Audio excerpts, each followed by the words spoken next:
தமிழ்நாட்டில் கல்வி நிறுவனங்களில் மாணவிகளுக்கு எதிரான பாலியல் குற்றங்களை தடுப்பது தொடர்பாக மாவட்ட ஆட்சியருக்கு தலைமை செயலாளர் முருகானந்தம் விரிவான அறிவுரைகளை வழங்கியுள்ளார்.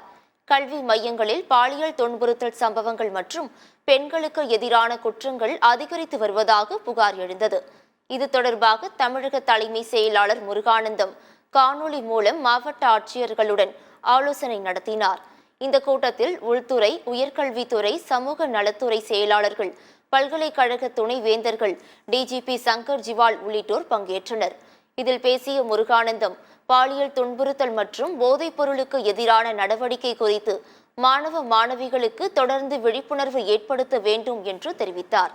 உள்புகார் குழுவை பள்ளி கல்லூரிகளிலும் முறையாக அமைக்க வேண்டும் என்றும், புகார்களை அளிக்க ஏதுவாக அனைத்து கல்வி நிறுவனங்களிலும் புகார் பெட்டிகளை அமைக்க வேண்டும் எனவும் அறிவுறுத்தினார். கல்லூரிகளில் போதைப்பொருள் நடமாட்டத்தை கண்காணிக்க ஆன்டி ட்ரக் கிளப்களை ஏற்படுத்த வேண்டும் என தெரிவித்தார். மகளிர் தங்கும் கல்லூரி விடுதிகளில் வெளியாட்கள் பணிகளுக்கு உள்ளே வந்தால் அவர்களுடன் பெண் பணியாளர் உடனிருந்து கண்காணிக்க வேண்டும் என்றும், கல்லூரிகளில் நடக்கும் பாலியல் ரீதியான குற்றச்சாட்டுகளை உடனடியாக காவல்துறையிடம் கொண்டு செல்ல காவலர் ஒருவரை நியமிக்க பரிசீலனை செய்ய வேண்டும் என்றும் முருகானந்தம் கேட்டுக்கொண்டார்.